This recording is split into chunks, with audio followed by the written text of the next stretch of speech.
വെറുതെ കമന്റ്സിലൊക്കെ ഇത്ര ആൾക്കാർ സജസ്റ്റ് ചെയ്യാൻ പറഞ്ഞു. അടിപൊളി. നമ്മൾ പബ്സിന്റെ വീഡിയോ പോസ്റ്റ് ചെയ്തപ്പോൾ ഒരുപാട് പേര് കമന്റ് ചെയ്തു ഒരുപാട് സ്ഥലങ്ങൾ പോയി ട്രൈ ചെയ്യാൻ വേണ്ടി ഒരു എഗ് പപ്സ്. അപ്പൊ ഇന്ന് ഞാനും ബിന്യാസും ടിഷയും ഓരോ സ്ഥലങ്ങൾ പോയി ട്രൈ ചെയ്യാണ്. Ready for egg puffs. ഞാനിപ്പോൾ ഉള്ളത് സൊസൈറ്റി ബേക്കറിയിലാണ്. നമ്മൾ കുറേ തവണ ഇവരുടെ വീഡിയോ ചെയ്തിട്ടുണ്ട്. എന്റെ ലൊക്കേഷൻ ഈസ് കൊച്ചിൻ ബേക്കറി. ഓ സ്നാക്സ് കുറേ ഉണ്ട് കേട്ടോ. ഞാൻ വന്നേക്കുന്നത് നമ്മുടെ പാലാരട്ട ജംഗ്ഷനിലുള്ള the most famous Jaya bakery. Egg puffs, meat puffs, chicken puffs. പക്ഷെ നമുക്ക് എഗ് പപ്സ് ട്രൈ ചെയ്യാം. ഞാൻ മുട്ട കഴിക്കില്ല, അതുകൊണ്ട് എനിക്ക് ചിക്കൻ അല്ലെങ്കിൽ മീറ്റ് പഫ്. ഇത് ആക്ച്വലി രാവിലെ 11 മണിക്ക് വന്ന് കഴിച്ചാൽ ചൂടോടെ കഴിക്കാവുന്ന എല്ലാ കമന്റ്സിലും വന്നത്. നമുക്ക് ഈ സമയത്ത് വന്നുകൊണ്ട് നല്ല ചൂട് പപ്സ് കിട്ടിയിട്ടുണ്ട്. ചൂടായിട്ട് കഴിക്കാം നമുക്ക്. പഫ്സ് കഴിക്കുമ്പം എന്തായാലും മെസ്സിയാവും. നമ്മളൊന്നും മൈൻഡ് ചെയ്യേണ്ട ആവശ്യമില്ല, എസ്പെഷ്യലി താടിയും മിഷയുള്ള ആൾക്കാർ.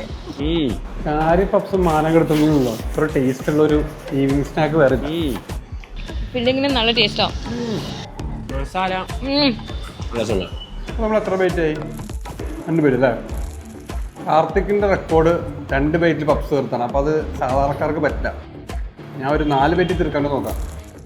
പഫ്സിന്റെ കൂടെ നല്ല തണുത്ത lime juice. This is nostalgia. So അപ്പോൾ ഇതുപോലെ നിങ്ങൾക്ക് ഫേവറേറ്റ് ആയിട്ടുള്ള ഏതെങ്കിലും പബ് സ്പോട്ട്സ് ഉണ്ട്, അവിടെ പോയി നമ്മൾ ട്രൈ ചെയ്ത് നോക്കണം നിങ്ങൾക്ക് താല്പര്യം ഉണ്ടെങ്കിൽ do let us know in the comments. കടികൾ ഒരുപാടുണ്ട്. ഒരു വരവും കൂടി വരേണ്ടി വരും ഇവിടെ.